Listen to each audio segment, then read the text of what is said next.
Good morning. I'm Lynne Richmond, Communications and Public Affairs Specialist at the Advisory Council on Historic Preservation.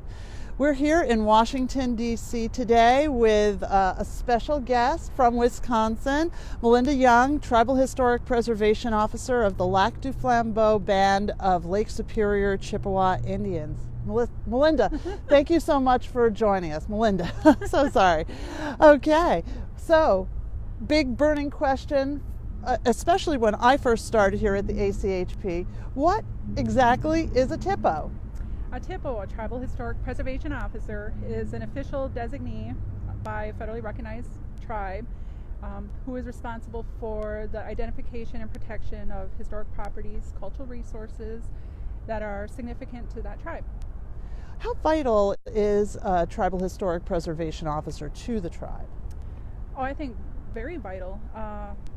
Having that authority, that responsibility is an exercise in sovereignty for tribes who are considering the impacts to those places and materials that are important to that tribe.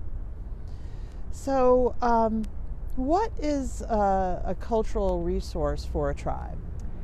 Well, a cultural resource for a tribe can vary from tribe to tribe. For my own tribe, an example I will provide is what we call a historic sugar bush, which is essentially a maple tree stand, and we gather maple sap from those trees every year, and we make syrup and sugars and candies and things like that from that stand. And so it's important for my program to protect those areas so my tribal members can continue to use that area year after year after year.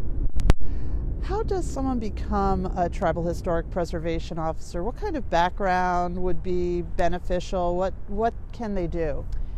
A background for a Tribal Historic Preservation Officer, again, can vary from tribe to tribe. It can be an educational background. They can have, some type of traditional knowledge within their community. Maybe they're strong in their, knowledge of their language or ceremonies and things of that nature. Or it can be maybe a conventional education as well to carry out some of those responsibilities, but still relying on the traditional knowledge keepers of our communities. And so how does a tribe have a THPO? Is working with the National Park Service to take on those responsibilities, assuming those functions from the State Historic Preservation Officer. But we do have some tribes who do not have that official designation, but they still carry out those functions and that responsibility.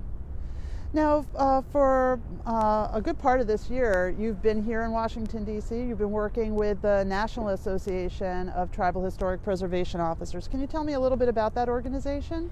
So the National Association of Tribal Historic Preservation Officers is an advocacy organization based here in Washington, D.C.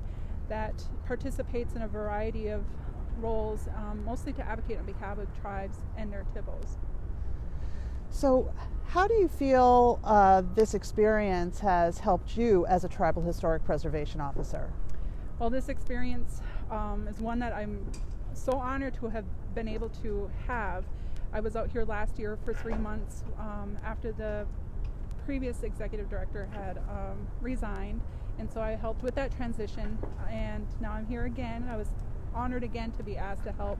And for me, it's mostly about having that firsthand experience here in Washington, D.C., working with our partners, meeting new partners, and just seeing what's happening on a national level, but also getting to know some of my other colleagues across the country who are doing this important work and seeing and understanding what their needs are and how the organization can help them.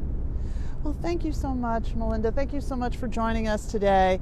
I'm Lynne Richmond, live from Washington, D.C. Thank you.